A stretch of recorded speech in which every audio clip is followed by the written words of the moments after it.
Welcome to Beers with Rich. I'm Rich, editor of Under the Radar Report. It's great to be back because this week we're celebrating dividends and small caps, or small caps and dividends. Whichever way you look at it, our 12 small cap dividend portfolios over the past 6 years have shot the lights out, delivering a 40% return. That's twice the return of the ASX All Ords. That's right.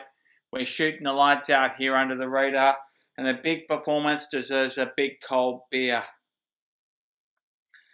And in this case, the big cold beer is One Drop's Nectaron. A weird name. Let's see how it goes. Apparently the hops have been air freighted from Motueka, I hope I pronounced that correctly, New Zealand, straight to where Captain Cook landed at Botany Bay. I won't lie, it's not light. It's actually not bad. One of my favourites, actually. Welcome to the Nectaron experience. And also, welcome back to Beers with Rich. So in this week's report, we've got 7 reasons why Under the Radar Report's small cap dividend portfolios deliver seriously good returns. It's uncanny. It's uncanny. But the quick answer as to why is stock picking and takeovers. Over the years, 2 or 3 stocks in each portfolio have been taken over. And that's not unusual, when you're picking stocks for quality, because that's what the big guys, the corporates and private equity, that's what they're also looking for. And dividends are one sign of that. But in our recent portfolios, PTB Group's been taken over.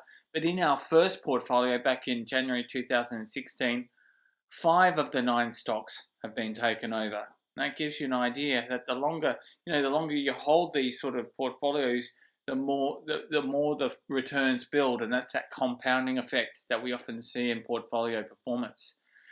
But the key point I'd like to make is that you don't buy stocks for dividends. You buy stocks for growth. Tax reasons alone dictate that. But basically, dividends represent a reduction in risk. But that only works if the company itself has growth prospects, especially in small caps, but even in big caps. And if a company has super growth prospects, like you're talking disruptive type growth prospects, dividends actually make no sense. It's more sense for a company like Google owner Alphabet and Microsoft to invest in AI because you're looking at the kind of disruption that's going to deliver super profits, and they're looking at ChatGPT and seeing that disruption. It hasn't worked so far for Google. Like their stock fell like 7%, which was equivalent to $100 billion in market capitalization, but they won't die wondering.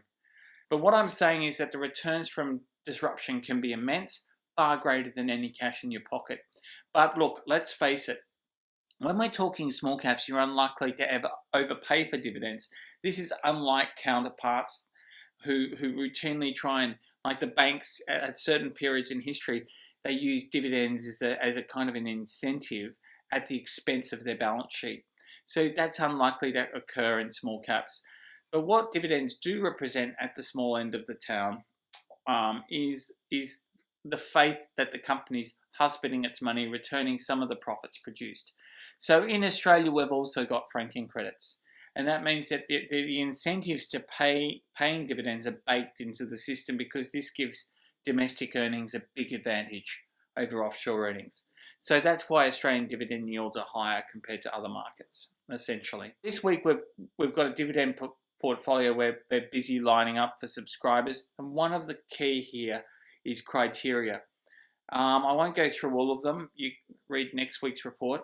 But the key, I think, is cash in the balance sheet. Like you really need to see those assets matching the liabilities. You don't want a mismatch of liabilities because that could ultimately destroy the company. You want to see strong cash flow coursing through the company's veins, some of which is being pumped out as dividends. Another key is diversification. I know I mentioned diversification a lot, And it is what we think about most when we're developing this portfolio, because we've already got 100 plus universe of small caps we vet on a regular basis. But the magic number seems to be 9, because the portfolios that have performed the best on average have had 9 or more stocks in them. And which stocks are in that 9 is the key. Also, the key. Let's have another toast before I stumble on any more words. Oh, it's not bad. So which 9 is the key? You want a mix of stocks, like your 20 of mix you used to have when you were a kid. You want different industries, different businesses, different business models, different levels of debt. It all matters. Beyond this, you need to trade. These are not set and forget. So we help with that, providing regular updates on all the stocks. You need to be prepared to average down, to lighten, even to get out, which we've done on a couple of occasions. The portfolios not only show the benefits of stock picking, but the benefits of buying and selling.